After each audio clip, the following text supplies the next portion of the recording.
Ancient sages. Today we shall learn about sage Atri, signaling a prelude to creation. Brahma's placid mind took on a vibratory mode, and Atri, along with the other sages, was born of him.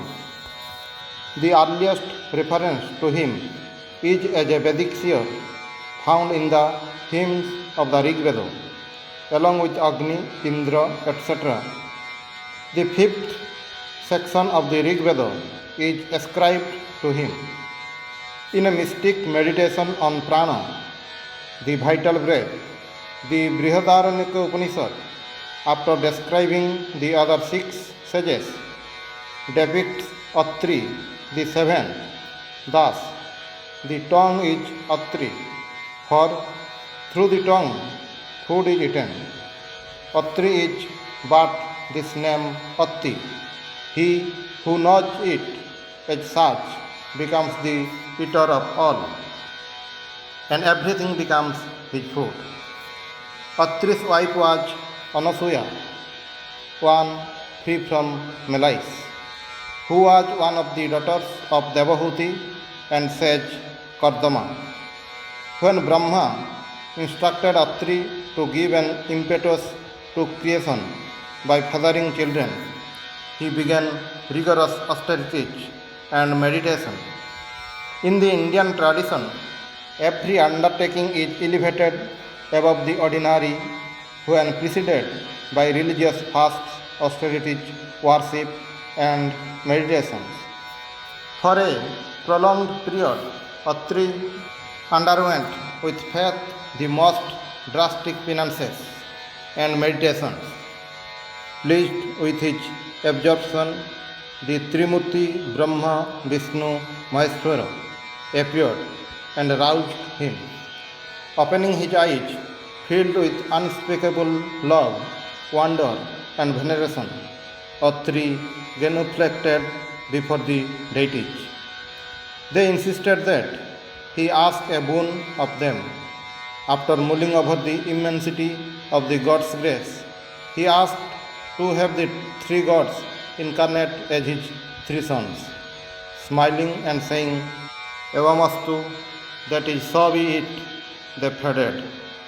By this boon, a part of Brahman was born as Chandra, a part of Vishnu as Dattatreya, and a part of Shiva as Durvasa. There are variant accounts of this incident.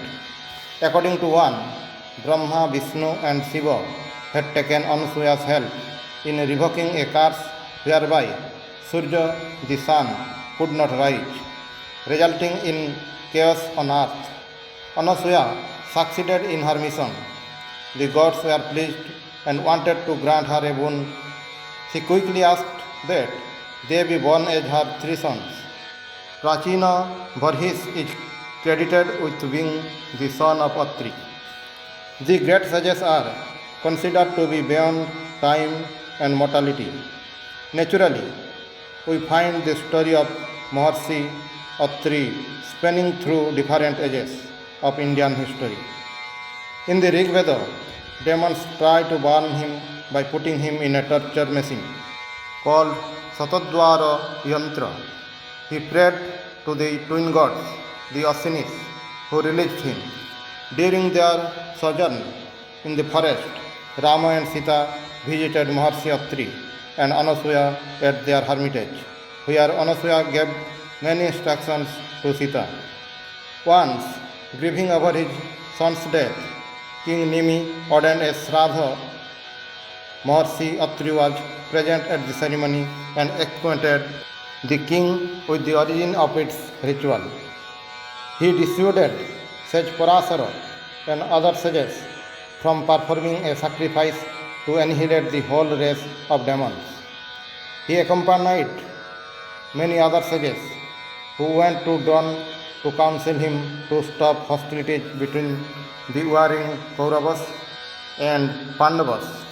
He was also the chief priest at a sacrifice called Rajasuya Yajna, which was initiated by King Sama. He was one of the sages who witnessed Parshurama's austerities. The Shiva Purana tells the story of how Maharshi Atri and Anasuya were responsible for getting the holy river Ganga to flow down to earth. Pleased with them, Shiva appeared in the form of a linga and at their ardent request took his seat there permanently by assuming the name Atriswara. Another episode related by the god Vayu to Arjuna in the Mahabharata goes thus. During a pitched battle between the gods and the demons, the latter were winning. The demons shot up a shower of arrows, obscuring the sun and the moon.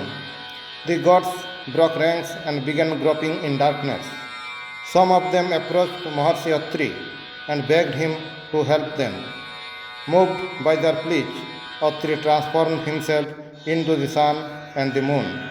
The fiery sun scorched the demons, thus reaching the gods.